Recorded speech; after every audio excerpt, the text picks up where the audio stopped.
What would you do if you were casually driving down the highway on a sunny afternoon and you suddenly realized that something wasn't right with your tire? You get down to check it only to be greeted with a picture like this. Personally, I'd freak out. Well, this is what every Ford Explorer driver had to experience when several Ford cars were fitted with faulty tires. Stick around as we cover this complete disaster and how Ford managed to resolve it before it got any worse. Oh, and don't forget to like and subscribe for more auto content. The Ford tire disaster was related to a dispute between Ford Motor Company and tire maker Firestone, now Bridgestone Firestone Inc. The controversy saw a period of unusually high failures of Firestone tires installed on the Ford Explorer and other similar vehicles. Subsequent investigations linked the failures to accidents that caused 271 deaths and over 800 injuries in the United States, dating back to the early 1990s and more internationally. The revelation led Bridgestone, owner of the Firestone brand, and Ford Motor Company to issue recalls of 14.4 million tires in the United States in August 2000 and more in international markets. It has been 20 years since the Ford Motor Company and Firestone set the stage for what was to become the most controversial recall of the early 21st century. In the end, 100 years of history was severed that began from a personal friendship between two of America's most prominent automotive pioneers. It was the type of dramatic ending that both Henry Ford and Harvey Firestone would have found painful to watch as their successors blamed each other before congressional committees. The controversy caused significant repercussions to both businesses. The market value of Firestone fell by over half. Several executives at Bridgestone and Ford resigned or were fired, and Firestone permanently closed the Decatur, Illinois factory where the tires were manufactured. Although largely forgotten about today, the controversy is a story of how negligence, greed, and corporate deception killed over 200 people and one of the automotive industry's longest-lasting partnerships. Where did it all start, you ask? The Ford-Firestone dispute blew up in August 2000 in response to claims that their 15-inch Wilderness AT, Radial ATX, and ATX2 tire treads were separating from the tire core, causing crashes. Firestone recalled millions of tires from the Ford Explorer, but the problem went way back and started earlier than this blow-up. As early as 1996, personal injury lawyers were aware of accidents, injuries, and fatalities caused by the tread of Firestone tires separating from the tire at high speeds.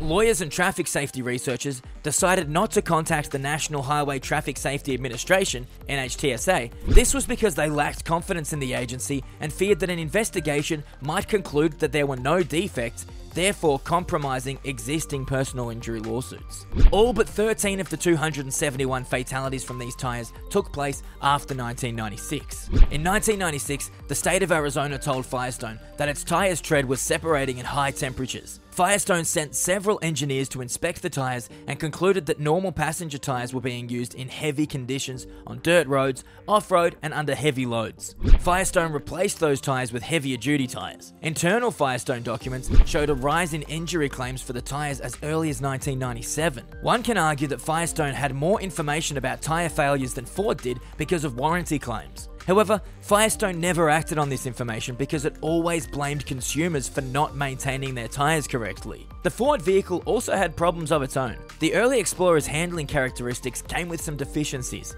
It was heavy and featured a twin I-beam front suspension that was supposed to offer better stability. This early form of independent front suspension gave the Explorer a smoother ride, but the extra comfort came with some drawbacks. Any vertical movement of the suspension, like going over a bump, would upset the wheel's camber angle to some extent, resulting in reduced high-speed stability and increased rollover danger. The deficiency in the Explorer's front end stability contributed, in part, to rollovers in pre-production testing. As a result, engineers recommended that the front suspension design be modified, but instead, Ford decided to correct the instability in the same way that Chevrolet fixed the Corvaire's handling issues, by running the Explorer with a lower front tire pressure than usual. This jerry-rig solution seemed to work, and the Explorer's front-end stability was sufficiently improved. It did, however, come with a price. The lower pressure would reduce the durability and lifespan of the tire. Initially, engineers at Ford and Firestone believed that they had solved the Explorer's stability problems. In 2000,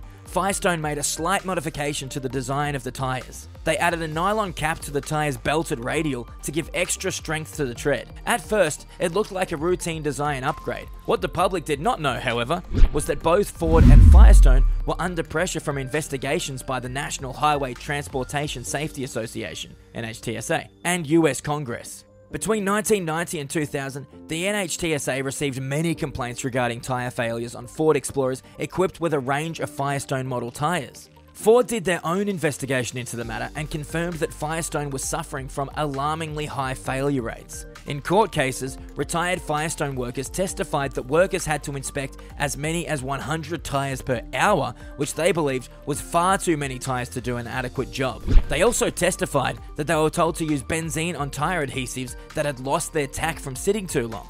Benzene can damage the materials in a tyre.